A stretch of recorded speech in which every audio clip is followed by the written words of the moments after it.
Spoken English के लिए अगला सवाल हमारे पास वकार की तरफ से है। सर, हम यूके वाला एक्सेंट अपनाएंगे तो हमारी बुक्स अमेरिकन वाली नहीं है क्या? आपने उल्टा सवाल कर दिया है। मैं रेकमेंड करता हूँ कि आप अमेरिकन एक्सेंट को अपनाएं। तो आपका सवाल ये बनता है, शायद आप ये कहना चाह रहे थे, ये बच्ची ने वो लिखा ठीक नहीं सही तरह से। और आप मेरे पॉडकास्ट चैनल अकमल टॉक्स को भी सब्सक्राइब कीजिए, जहाँ पर आपको हेल्दी, वेल्दी और वाइज बनाने के टिप्स और आइडियाज़ मिलेंगे। मुल्क के नामवर पॉजिटिव कंस्ट्रक्टिव स्पीकर्स को मैं इंटरव्यू करूँगा और आपको ज़बरदस्त किस्म की एडवाइस मिलेंगी।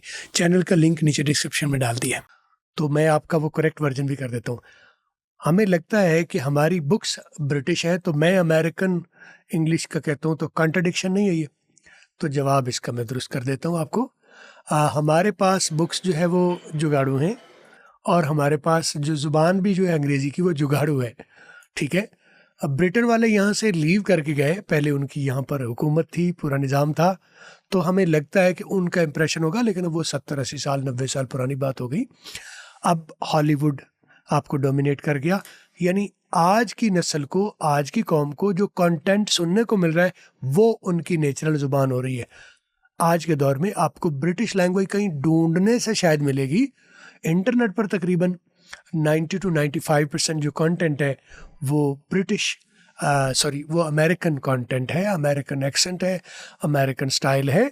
तो ब्रिटिश भी ओके है, अमेरिकन भी ओके है, लेकिन अमेरिकन को 3 एज हासिल है ब्रिटिश के ऊपर। American is easy, American is soft, American is available. Easy, soft, available.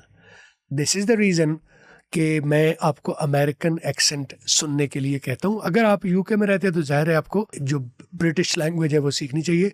Central London की लैंग्वेज तो अमेरिकन से भी आ गया, लेकिन वो आपको शाज़ो नादर कहीं सुनने को मिलेगी, क्योंकि वो थोड़ा सा कंटेंट उसका है। तो मैं, चूँकि ब्रिटिश अमेरिकन अवेलेबल भी है, अमेरिकन सॉफ्ट भी है और अमेरिकन अडॉप्ट करना ईजी भी है।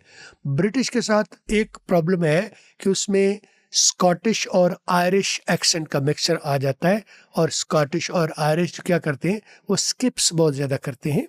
तो स्किप्स की वजह से शायद इंग्लैंड वालों को भी उनकी समझ सही तरह से नहीं आती।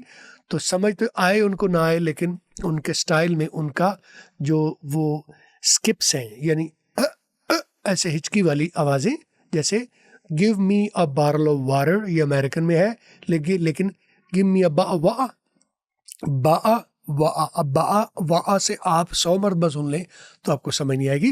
That's the reason I recommend कि आप ब्रिटिश के चक्कर में ना पड़े। अगर आप ब्रिटेन में रहते हैं तो ज़ाहिर है आप ब्रिटेन सुनिए, सपोर्ट कीजिए, लेकिन अगर आप दुनिया के किसी खित्ते से भी हैं और आप अंग्रेज़ी डेवलप कर रहे हैं तो आई वुड रेकमेंड कि go for American accent, easy, soft, available. उम्मीद है आपको वीडियो मेरी समझ आ रही है। आपके भी कोई सवाल हो तो मुझे कमेंट्स कीजिए। I'll go ahead and answer those questions। मैंने देखा ना, आंसर की बजाय मैंने आंसर कहा। आंसर ये अमेरिकन स्टाइल है, ब्रिटिश में आंसर होता है। हमारे यहाँ आप तो कहते हो, आप कहोगे सर हम तो आंसर बोलते हैं, कोई इक्का दुक्का आंसर वाला लफ्ज़ बोलते हो ना। मेजर आप अंग्रेज़ी आज भी मिक्स करके बोल रहे हो, बल्कि आपको मालूम ही नहीं है। पाकिस्तान में मुझे एक अरसे तक लैंग्वेज सीखते हुए भी मुझे मालूम नहीं हुआ था, राइट। तो आंसर, तो आप लाइक और शेयर कर लीजिए, सब्सक्राइब तो आपने किया होगा। थैंक यू वेरी मच, अपना ख्याल रखिए।